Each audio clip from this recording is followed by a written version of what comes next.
Sesuai janji Nidia di episode sebelumnya, kali ini Nidia bakal bahas deretan HP Xiaomi terbaru di tahun 2021. Kira-kira ada HP apa aja dan spesifikasinya bakal sedewa apa ya? Daripada penasaran, langsung aja kita cus ke scene berikut. Di awal tahun 2021, Xiaomi mengawali debutnya dengan merilis sub-brand mereka, yaitu Poco M3. Mengusung tagar The New Entry Level Killer, Poco M3 sudah cukup membuat para kompetitor keringat dingin dengan spesifikasi yang telah dibawanya. Selain dibekali spesifikasi yang cukup bertenaga di kelasnya, seri Poco terbaru ini pun rupanya menjadi seri Poco pertama di Indonesia yang bersaing di kelas entry level. Berbicara soal performa, berbekal chipset Snapdragon 662 dan dikolaborasikan bersama RAM 4GB dan 6GB, duet tersebut sudah cukup powerful di kelasnya dan mampu menghadirkan pengalaman gaming yang cukup baik. Terbukti saat bermain PUBG Mobile, Poco M3 dapat memberikan kamu settingan grafik smooth high. Selain dibekali prosesor yang prima, Xiaomi juga menanamkan baterai jumbo berkapasitas 6000 mAh yang mampu bertahan selama 9 jam 6 menit setelah melakukan serangkaian aktivitas seperti bermain game, scrolling di browser, kamera, dan sebagainya. Dan yang patut diapresiasi dari Poco M3 menurut Nidia adalah desain yang berbeda dari HP kebanyakan saat ini. Jadi wajar aja ya, pada saat perilisannya Poco M3 berhasil ludes sebanyak 50.000 lebih hanya dalam 5 menit. Untuk spesifikasi dan harga Poco M3 terupdate ada di scene berikut.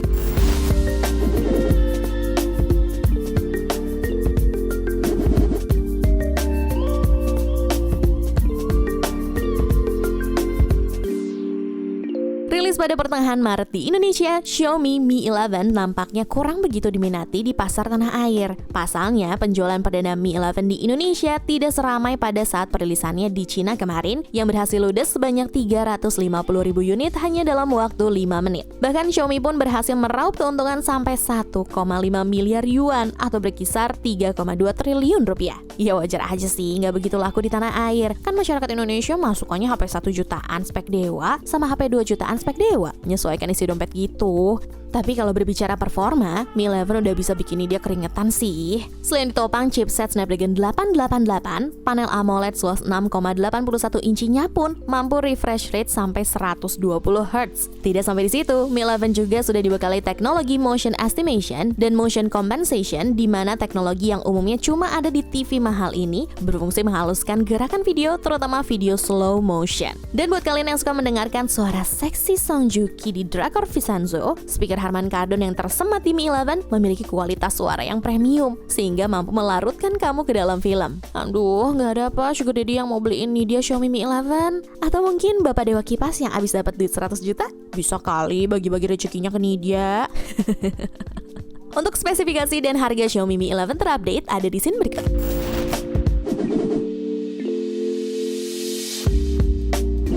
Kemudian ada Xiaomi Mi 10s. Rilis di Tiongkok pada awal Maret kemarin, Mi 10s membawa spesifikasi gahar yang cukup powerful saat dipakai bermain game. Bahkan pada saat bermain Genshin Impact, chipset Snapdragon 870 dan RAM yang mencapai 12GB mampu menawarkan settingan grafik tinggi dengan 60 fps. Kinerja dari Snapdragon 870 bisa dibilang sangat baik ketimbang pendahulunya Snapdragon 865. Karena clock speed prosesor Kryo 585 Prime pada Snapdragon 870 kini ditingkatkan menjadi 3,2 GHz, di mana sebelumnya CPU Kryo 585 pada Snapdragon 865 berkecepatan 2,84 GHz dan 3,1 GHz untuk Snapdragon 8615. Sama seperti Mi 11, seri Mi yang belum masuk ke pasar Indonesia ini juga dibekali speaker Harman Kardon yang bisa membuat kamu lebih menjiwai pada saat mendengar lagu To The Bone dari Babang Pamungkas. When Pamungkas said, makan gak bisa sampai ke tulangnya.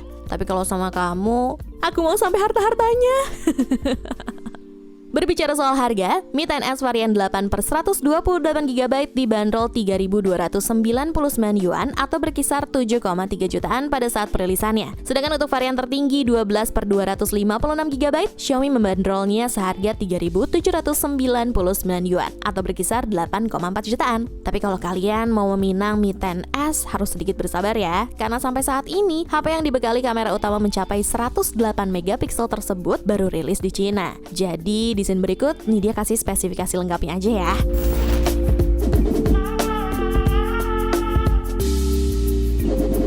Selanjutnya ada Poco X3 Pro. Baru diperkenalkan beberapa hari yang lalu di Eropa, nampaknya HP yang layarnya mampu refresh rate sampai 120Hz ini sudah membuat masyarakat Indonesia begitu iri, karena sampai saat ini belum juga datang ke pasar tanah air. Bagaimana enggak, berbekal chipset terbaru Snapdragon 860, HP ini sudah mampu melibas berbagai game menengah sampai berat. Bahkan kolaborasi tersebut sudah mampu mainkan Genshin Impact dengan settingan grafik tinggi di 60 fps. Apalagi Poco X3 Pro hanya dijual seharga 4 jutaan untuk varian 6/128GB, di mana harga tersebut bisa dibilang begitu terjangkau melihat spesifikasi yang ditawarkan layaknya HP seharga 7 jutaan. Selain itu, Xiaomi juga membekalinya dengan baterai jumbo sebesar 5160 mAh yang sudah didukung teknologi 33W fast charging. Jadi cocok banget tuh buat kamu yang nggak suka menunggu terlalu lama dalam hal pengisian daya baterai. Untuk spesifikasi lengkap dari Poco X3 Pro ada di scene berikut.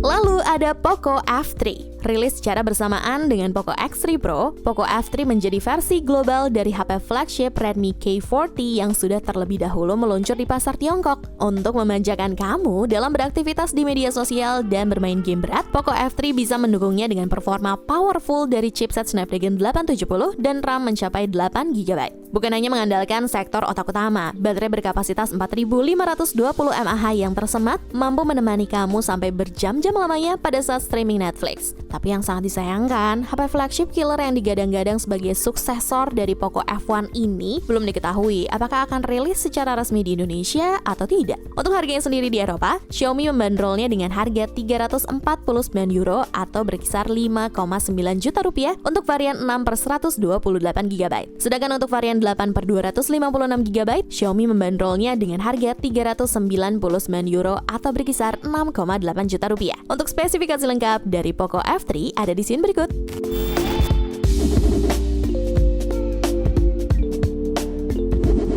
Akhirnya, setelah penantian yang cukup panjang sampai Bang Toyib nggak pulang-pulang, Xiaomi merilis HP gaming terbarunya, Black Shark 4 di pasar Tiongkok. Pada sektor dapur pacu, Black Shark 4 dibekali chipset Snapdragon 870 dengan fabrikasi 7 nanometer. Chipset tersebut dipadukan dengan 4 opsi RAM dan media penyimpanan yaitu 6/128GB, 8/128GB, 12/128GB, dan 12/256GB. Pada bagian layar, HP gaming terbaru Xiaomi ini dibekali panel E4 AMOLED seluas 6,67 inci yang sudah mampu refresh rate sampai 144Hz. Selain itu, layar Black Shark 4 juga memiliki touch sampling rate 720Hz, sehingga menghadirkan kombinasi kontrol dengan sensitivitas tinggi serta respon yang lebih cepat. Kemudian pada sektor daya, Black Shark 4 ditopang baterai berkapasitas 4500 mAh dan dukungan 120W fast charging, yang diklaim mampu mengisi daya hingga penuh hanya dalam waktu kurang dari 15 menit. Dan buat kalian yang mau beli HP gaming terbaru dari Xiaomi ini, dimohon harap bersabar, karena sampai saat ini belum ada pemberitahuan resmi terkait peluncurannya di Indonesia. Selain bersabar, ada baiknya nyiapin budgetnya dari sekarang nih, karena harganya cukup lumayan buat kalian kaum rebahan para beban orang tua.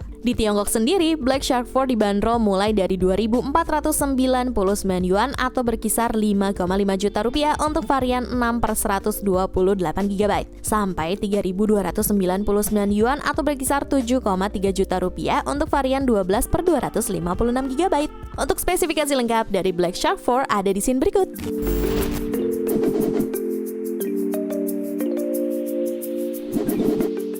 Nah, buat kalian yang bertanya-tanya, kenapa seri Redmi nggak ada di episode kali ini? Nih dia bakal jawab sekarang juga ya. Karena seri Redmi begitu banyak dirilis oleh Xiaomi, jadinya nih dia bikin episode tersendiri HP Redmi terbaru di tahun 2021 pada episode yang akan datang. Jadi pantengin terus channel YouTube Pricebook ya. Dan yang terakhir ada HP gaming terkuat dari Xiaomi saat ini, yaitu Black Shark 4 Pro. Rilis di Tiongkok bersamaan dengan versi reguler, versi Pro ini membawa spesifikasi yang lebih gahar dari sang adik. Di sektor otak utama, Black Shark 4 Pro membawa chipset Snapdragon 888 yang dikolaborasikan bersama RAM Super Jumbo mencapai 16GB. Dengan duet mode tersebut, sudah pasti saat bermain Genshin Impact bisa memakai settingan high graphic 60 fps. Selain chipset dan RAM, sektor kamera pun menjadi pembeda antara versi Pro dan reguler. Kalau versi reguler hanya dibekali kamera utama beresolusi 48 megapiksel, pada versi Pro ini Xiaomi menyematkan kamera utama yang lebih besar, yakni sebesar 64 megapiksel. Kemudian Black Shark 4 Pro memiliki sistem pendingin yang diklaim mampu meredam panas berlebih hingga 30% saat dipakai bermain game serta mampu menurunkan suhu CPU hingga 18 derajat Celcius. Selain itu, Black Shark 4 Pro turut dibekali dengan fitur Xiaomi RAM Disk yang berfungsi untuk mengalokasi kapasitas penyimpanan serta meningkatkan kinerja aplikasi tertentu. Sama seperti versi reguler, Black Shark 4 Pro juga ditopang dengan baterai berkapasitas 4500 mAh dan dukungan teknologi 120 watt fast charging yang diklaim mampu mengisi daya hingga penuh hanya dalam kurang dari 15 menit. Untuk harganya sendiri, Black Shark 4 Pro dibanderol mulai dari 3.999 yuan atau berkisar 8,9 juta rupiah untuk varian 8/256 GB sampai 5.299 yuan atau berkisar 11,8 juta rupiah untuk varian 16/512 GB. Untuk spesifikasi lengkap dari Black Shark 4 Pro ada di scene berikut.